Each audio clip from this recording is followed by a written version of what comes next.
Alright, here is our Laserjet 5 printer. The Laserjet 4 Plus and the Laserjet 4 are very similar inside and mostly the same parts internally. We're going to do a maintenance on this printer and also do a kind of a special trick of sanding down the exit rollers or output rollers so that the paper pushes out properly.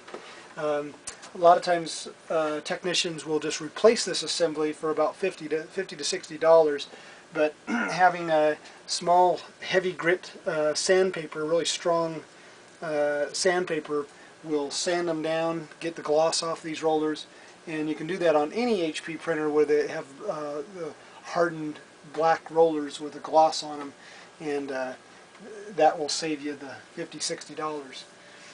I use like these blue shop towels that are easy to clean the plastic, and so those will be what we'll use. I have a Phillips head screwdriver, regular screwdriver, and then my Kelly's or thin needle nose pliers. So those are some of the things needed. Also a can of oil. I use this from Home Depot because it has a long straw on it and I can put one drop at a time down. And then my trusty plastic surface cleaner that I use on just about every job. So I always try to do a test page first, so we're going to do that. We hit the menu button to the right to where, actually this one on the Laserjet 5 you'll actually hit it to the left where it says test menu, and then the item, it's the very first item is a self-test, and hit the select button. Commonly people will hit the green button for go, and that jumps it back out to the main menu. Right, we'll do this test page. That gives us the page count and the quality of the print. And if the printer actually won't print the page all the way through, I'll still try to print it and see how far the paper will get. And here comes our page. On the Laserjet 5 it's a 2-page test. On the 4 Plus and the 4 it's a single page. And on any of them, on the first page has the network information if there's a network card inside. So this one has 405,000 pages on it. I've seen them up to 1 million pages on these printers, so we're going to clean it up and it'll be ready to go again. Okay, first thing I always do is take the toner cartridge out. I place paper over it so that the light doesn't get into the slot here, and it kind of protects the toner. Just then unplug it, and we'll move this stuff over. And I'm going to use a blow dryer just for this test. I usually do this last, but I'm going to do it first this time to get these stickers off of here. And put my blow dryer, put it on extra hot.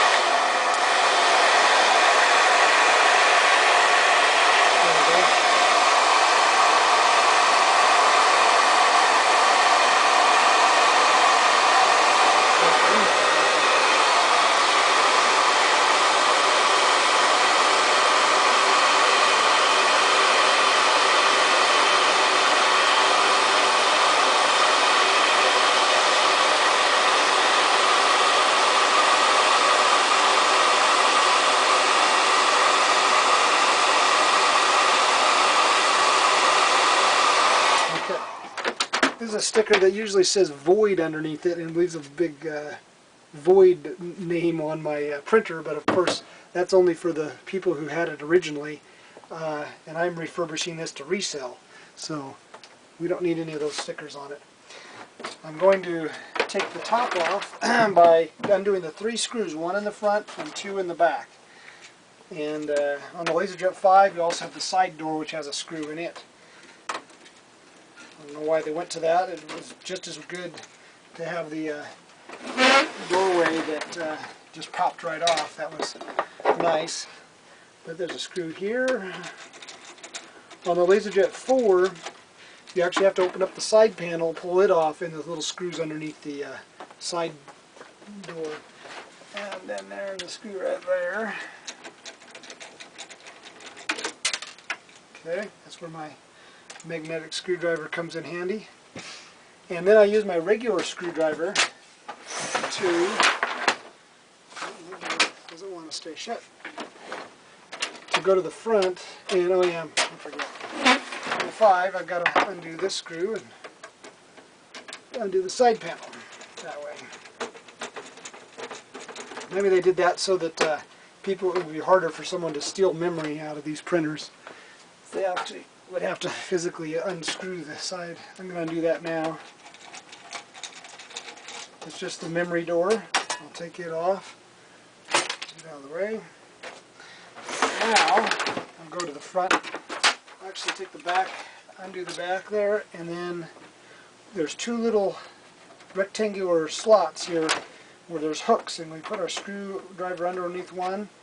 On the 5, you have to open up the front door, and then underneath the other one, lift up on it, and that comes up. And then there's a plug you have to undo. And a lot of these printers, the push button assembly gets separated, and it just unclips. This one's actually broken off, so I'm going to build a little bracket to go on it to hold the buttons in, so that when you push in, they don't just drop down in the printer. So that's the top. Then we're going to actually take off this whole front assembly and pull it out. So undo the little black doorway here. You basically pull down on this plastic and out, and it'll rotate out. The left side door does just come off. There's a hook near the back here. And then on the front, you just pull out a little bit. That comes off. It kind of gets, you know what, gets stuck behind the paper tray. There we go. And then we'll take the paper tray out and get it aside. And there's a front cover here on the 4 Plus and the 4. There's little hooks down here. In fact, I should show you that it doesn't have a screw on the 4 Plus and the 4, but there is a screw here on the 5. Undo that. And there's a hook on the top on all of them. And then there's one on the side here for the 5. But on the 4 Plus and the 4, you have to reach down and almost look in with a flashlight. And there's 2 little hooks that you have to get your regular screwdriver, I believe, on top of and pop them down. And then that door comes off. There we go. That's the on-off switch door. Now on this flip-down door, they do have little what do you call it, sliders with dowels in them, and you just push out on the plastic. Now I just cracked that one. Out on this one. Some of this plastic gets fragile over the years, and I'll just use a heat gun and I'll heat that up and reattach that plastic. But anyhow, that's the front door. And to get this front unit out, the feed assembly, we have 2 screws on the right, and then a metal plate that goes along it that has 2 screws. So there's 4 screws in the front, and then 3 on the left side. So I'll undo these. I should get my automatic drill motor, and that would save me a little time doing this. And on this left side, and I put those in a pile on my red rag. I always have spots where I put all the piles of screws. And then now this little metal door plate comes off, and that helps to get it all relieved. And then on my left side, I've got 3 screws. And they actually have a number 1, 2, and 3 on them, or below them.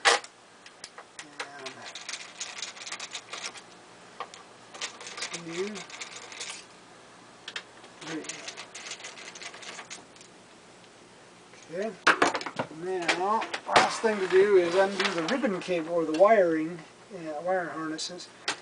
And there's 2 of them. And we're going back and forth and pull out. And then now this unit should wiggle up and down, and it should slide out. And what we're doing is we're getting to these 2 clutches here. Clutch number 1 and clutch number 2. And I'll show you on this one that they probably are sticking, but the little felt pads to keep them quiet disintegrate over time and turn into a mush, a sticky mush. And then when they try to open and close, they stick in the open position and allow 2 pages at a time to go through, or allow a page to jam. So we're going to clean that up.